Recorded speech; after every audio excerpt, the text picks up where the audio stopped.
नमस्कार, मैं हूं डॉक्टर नीतीश राज। आज हम आपको बताएंगे हाइपरटेंशन के ट्रीटमेंट में जो है कौन कौन सी दवाइयां दी जाती है, किस डोज में दी जाती है। शुरुआत हम आज इस वीडियो में करेंगे टेलमिसार्टन के बारे में। तो चलिए स्टार्ट करते हैं।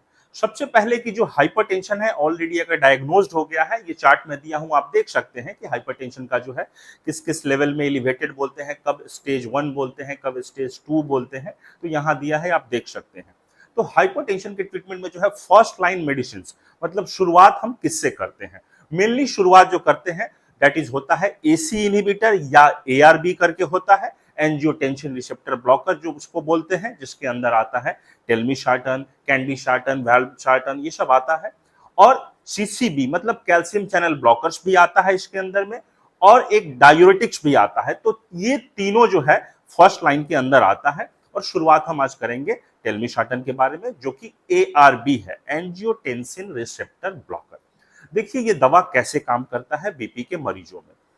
टेलमिसार्टन जो होता है एक एआरबी है, जैसा कि आपको मालूम है नाम से ही, एंजियोटेंसिन रिसेप्टर ब्लॉकर।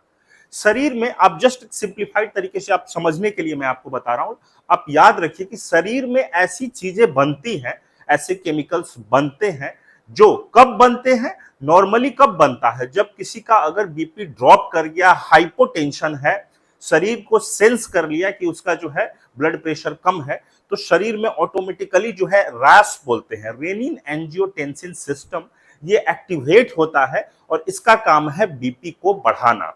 अलग अलग मैकेनिज्म से एल्डोस्टेरोन को निकालता है, जो सोडियम का जो है मतलब एक्सक्रीशन कम हो गया वो रिटेन होगा। तो ये सब अलग अलग पाथवे से अल्टीमेटली क्या होता है कि जैसे शरीर सेंस किया कि किसी का ब्लड प्रेशर कम है, तो रेनिन एंजियोटेंसिन सिस्टम एक्टिवेट होता है और उस कंडीशंस में जो है उसका बीपी जो है बढ़ता है। बट किसी किसी पर्सन में जो है जेनेटिकली देखा गया है या नेचुरली देखा गया है कि उनका रेनिन एंजियोटेंसिन सिस्टम जो है बढ़ा हुआ रहता है, तो एक्टिवेटेड रहता है। तो इस कंडीशंस में हमको जो दवाइयां देते हैं ये रेनिन एंजियोटेंसिन सिस्टम जो होता है इसको ब्लॉक करने का, और यही जो दवाई है angiotensin receptor blocker, that is telmisartan. तो ये क्या करता है कि जो एंजियोटेंसिन है, जो मेन जो बीपी बढ़ाने वाला जो ये केमिकल था, इसको ये ब्लॉक कर देता है। तो फिर आपका बीपी नहीं बढ़ता है और ये कमने लगता है, तो बीपी बहुत हद तक कमता है। तो इस तरह से ये काम करता है टेलमिसार्टन। मैंने थोड़ा यहाँ पिक्चर दिया है, आप देख सकते हैं। अब बात करते हैं इसके डोज के बारे में। डोज जो है 20 मिलीग्राम का भी आता है, 40 मिलीग्राम का भी आता है, 80 मिलीग्राम का भी आता है, डिपेंडिंग अपॉन कितना कम करना है ब्लड प्रेशर, उसके हिसाब से जो है ये टैबलेट की डोजिंग दी जाती है। दिन में आप याद रखिएगा कि एक बार ही इसको डोज दिया जाता है, सिंगल, और खाने से पहले खाने के बाद ऐसा कुछ डिक्टम नहीं है। बट ऑलवेज हम लोग मतलब बताते हैं पेशेंट को कि खाने के बाद ही लीजिए, ताकि अगर कोई गैस्ट्रिक साइड इफेक्ट हो तो वो कम हो इसके चलते। तो ये हो गया। अगर हम बात करते हैं इसके एडवर्स इफेक्ट की, तो क्या क्या साइड इफेक्ट इसके हो सकते हैं।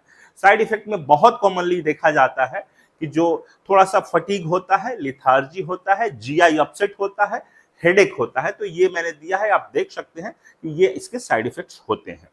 अब अगर हम बात करते हैं कि इसका बेनिफिट क्या क्या है और कहां कहां यूज करते हैं। देखिए कहां कहां यूज आपको मालूम है। पहला कि एसेंशियल हाइपरटेंशन में, जिसका ब्लड प्रेशर बढ़ा हुआ है उस कंडीशंस में यूज करेंगे, और ये भी एक फर्स्ट लाइन ड्रग है, आपको मालूम होना चाहिए। दूसरा, और जो कि बाकी और किसी दवा में ये प्रॉपर्टी नहीं है, कि जिसका भी डायबिटिक नेफ्रोपैथी है, डायबिटीज के चलते अगर किडनी इंजुरी हुआ है और ब्लड प्रेशर भी थोड़ा बहुत है, तो वहां हम इसको यूज करते हैं। ये नेफ्रोपैथी प्रिवेंट करता है, फर्दर जो डिटोरिएशन होता है किडनी का वो बचाता है। बहुत बार इसको जो है हार्ट फेलियर के कंडीशंस में भी यूज किया जाता है, पोस्ट एमआई मतलब हार्ट अटैक के बाद भी जो है, क्योंकि ये कार्डियक जो हार्ट है उसका रीमॉडलिंग कराता है। तो ये सब इसके बेनिफिट है जो और जगह नहीं देखने को मिलते हैं।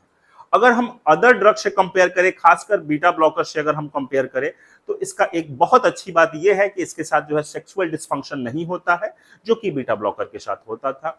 इसके साथ एक और एडवांटेज, लिपिड प्रोफाइल और जो कार्बोहाइड्रेट प्रोफाइल को ये अनअल्टर्ड करता है, मतलब कोई भी उसके ऊपर इफेक्ट नहीं होता है, जबकि बीटा ब्लॉकर उसके ऊपर इफेक्ट करता है।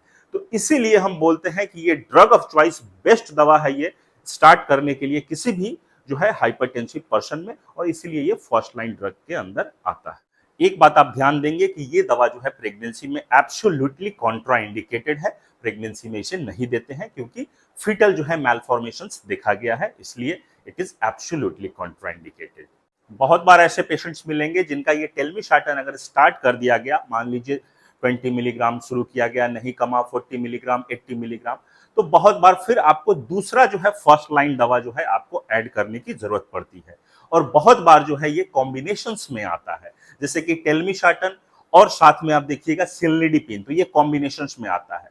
इसके बाद भी अगर सपोज कि उनका बीपी जो है जितना हम चाह रहे हैं उतना नहीं कम रहा है, तो बहुत बार ये भी कॉम्बिनेशन बहुत कॉमनली पाया जाता है, दैट इज टेल्मिसार्टन, सिल्निडिपिन और क्लोरथैलिडोन।